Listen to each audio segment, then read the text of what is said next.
So a lot happened on Stargirl this week, and I mean a lot. Like, it felt like there were 7, 8, 9, maybe more storylines all concurrently happening at once, or little bits and pieces moving of storylines. It's kind of insane how many characters and how many plot lines and storylines are involved in this show. It honestly reminds me of, like, more so than Superman and Lois, this reminds me of a HBO show in terms of how many different characters and how many things are moving together at once. Because sure, like, Superman and Lois had different plot lines. Like, we had the Lois stuff, we had the Superman stuff, we had the John Henry Irons stuff, but for the most part, everything was kind of one straight storyline. This, on the other hand, this feels like, say, The Expanse or Game of Thrones or something, where there's so many different storylines happening at once with different characters, with different motives, and it's really, really, really interesting, honestly, and I really do like that about the show. But really quickly, before moving deeper into this review, I just want to ask if you can subscribe if you're not already. I make DC and Marvel videos every single week, and new subscribers really do help to keep up the motivation to make new videos. But yeah, I was a big fan of this episode. Honestly, I've been a big fan of all the episodes this season, and this was no exception. A few minor gripes I just want to get out of the way first is that the Beth, or I guess the Charles McNider plot in general, it personally to me felt like we would get a little bit of movement on it every episode so far, but each episode it just felt like we were reiterating what we already knew. For example, in the premiere, we just had McNider being like, I don't know who you are. Next episode, she was trying to reboot the goggles. She couldn't. Next episode, she was trying to reboot the goggles. The goggles just gave her, like, saying Eclipse was coming, or Eclipse was here, or whatever. And then this episode, it felt very similar. Now, the end of it, where it was revealed that Dr. Mid-Nite is in fact alive, is a huge revelation. And I'm really happy that we're finally over this kind of hurdle of where this storyline was going. Because to me, it just did feel like this was moving in circles and not really a lot happening. For example, it was like we'd see it once or twice an episode, but it wouldn't be important at all, really. But now we do have a genuine importance and serious thing happening in that plotline, and that is that Dr. Mid-Nite is in fact alive, which is awesome. Now, I personally did think that Mid-Nite was going to be alive. Well, not Mid-Nite particularly, but I did think that there were going to be other members of the JSA alive. I thought it would have been a little bit weird if, every member of this big superhero team besides Sylvester Pemberton ended up dead. So I was like, alright, we're going to see more JSA members probably show up throughout the show's run. I think, like, by seasons 4 or 5, however long the show runs, I think when those seasons come out, there'll be a few JSA members other than Sylvester and other than Dr. Mid-Nite that are in fact alive. I think Alan Scott's going to be another one that at some point will come into play due to the whole storyline with Jenny. Speaking of Sylvester Pemberton, we haven't caught up with that storyline at all since the first episode. We saw one scene in the first episode, and that was it. And that's kind of the thing about this season that also makes it feel like a really, really, really prestige HBO kind of level show. It's like similar with Jade, where Jade was a huge kind of revelation, a huge big character introduced, and then she just sort of didn't show up again for the last 2 episodes. And that's something that, like, HBO shows would do, where sometimes there'd be a big storyline in one episode, we won't catch up with that storyline for like 3 or 4 more episodes, and that's kind of the situation here. And that's something that does set it apart from the other CW shows. Very rarely does one of the other CW shows have a character that shows up and is super important and then not catch up with that character for a while. So it's kind of interesting how this show kind of decides every week which characters to show, which storylines to show, which, like, deserve to be shown this week. But yeah, Mid-Nite's alive. He's in the Shadow Realm, and I'm really, really, really excited to see this. I did start to think during this episode, mainly, that Charles or Dr. Mid-Nite was in fact still alive. The way that the Shade was talking about it, the way everyone was talking about it, it did make me feel like, yeah, he's still alive somehow. Now, I'm not really familiar with the Shadow Realm in the comics, so I'm not sure if that's tied to either the Shade or Eclipso. Obviously, it's going to be tied to one of them, but I'm not sure if this means that McNider is in fact, inside Eclipso or something, or that he's trapped in Eclipso's realm, or this is something where the Shade trapped him there, because we are getting a lot of movement on this Shade plot, and it does seem like he's not exactly a villain in the show. Like, he's much more of an anti-hero, where he says he's killed people, but they've deserved it. He said he's trying to get rid of Eclipso, which sounds pretty great. It really does feel like he's not actually a full-on villain in this show. And if that's the case, I'm wondering if this Shadow Realm thing, because my first thought was definitely the Shadow Realm is tied to the Shade, because Mid-Nite even said the Shade, like, in the goggles, like at the very end of the episode, he said the Shade right before they kind of cut out.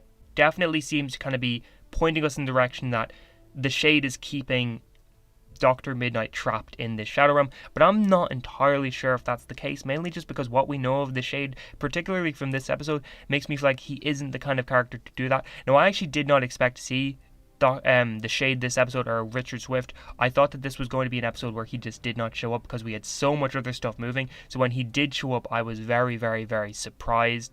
One of the other small gripes I have with this season so far is, in particular, I guess the plot lines of the main JSA members, like in terms of the current team, it feels like they have definitely been pushed to the side while all of the other characters are taking prominence, or all of the new characters, and then some recurring characters are taking prominence.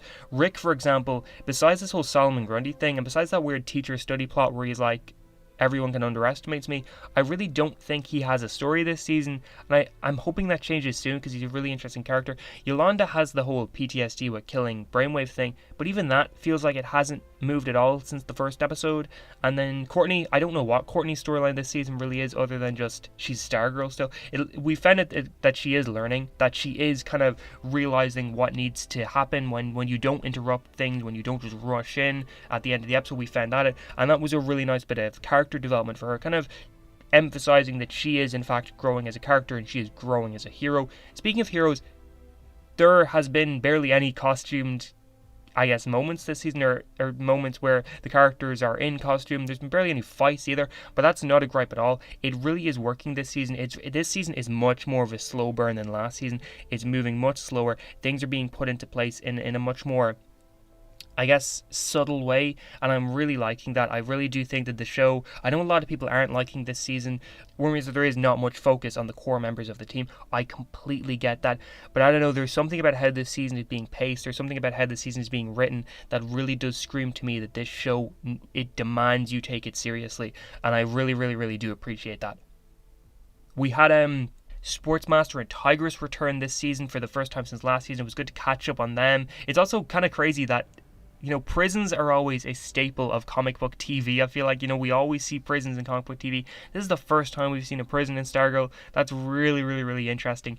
I love Sportsmaster and Tigress. They were a huge highlight of last season. Every episode they were in last season was just, it was always a little bit better than the other episodes, mainly because they were in it, because they're so charismatic, they're so interesting to watch, and this episode was no different. It was great to catch up with them. They've opened up to regular positions for next season, so obviously they're going to be back in a big way, probably at a prison, probably something to do with Artemis joining the ISA.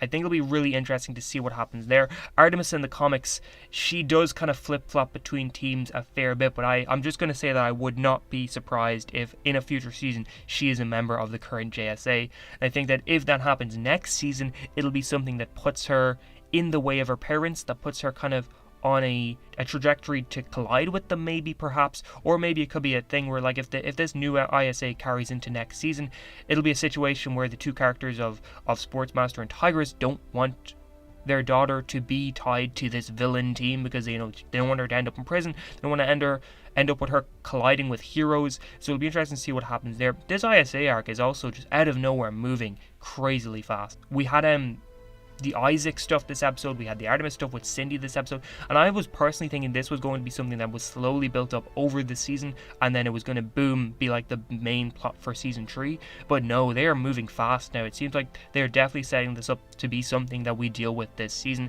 We also saw Mike on that, like, eerie kind of new ISA thing. Mike looked like the second in command under Cindy, so I'm really interested to see what happens there and how they tie Mike into this. It's all really interesting. Cameron as well was in there, so I'm really interested to see how all that works out. But yeah, between Sportsmaster and Tigress, it was just great to see them again. Their scenes with Pat and Barbara were amazing. I loved kind of the conversation between Pat and Sportsmaster and all that. That was really fun. Apparently Dragon King did something weird with the wizard's body, which we're probably going to find out about at some point. When they caught Mike, I actually completely forgot that Mike knows them, that Mike was the one who put the drill into Sportsmaster's back last season. So there's just so many dynamics in this show that are really working, and that is definitely one of them, and one I cannot wait to see more of. I was sort of hoping we would have seen a fight this season fight this episode with them, because the fights with them are fantastic, always just a little bit better than the other fights, always well choreographed, but unfortunately we didn't see anything like that. But since they're regulars next season, I think we're going to see a lot of that next season. Between that, we also got the Eclipso stuff.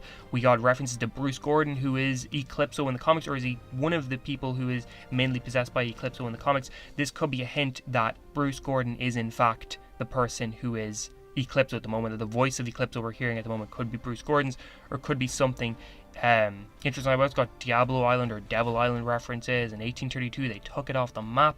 We hear about the House of Secrets, which is a iconic comic book, which that's the comic book that Bruce Gordon first appeared in. So there's a whole lot of stuff happening here, a whole lot of really cool Easter eggs. And overall, just this season is really well done so far. I'm absolutely loving it. I cannot wait to see what happens next. But how did you feel about this episode? Did you like it? Did you hate it? And if you enjoyed this video, please remember to like, share, subscribe, and all of that. And I hope you have a great day.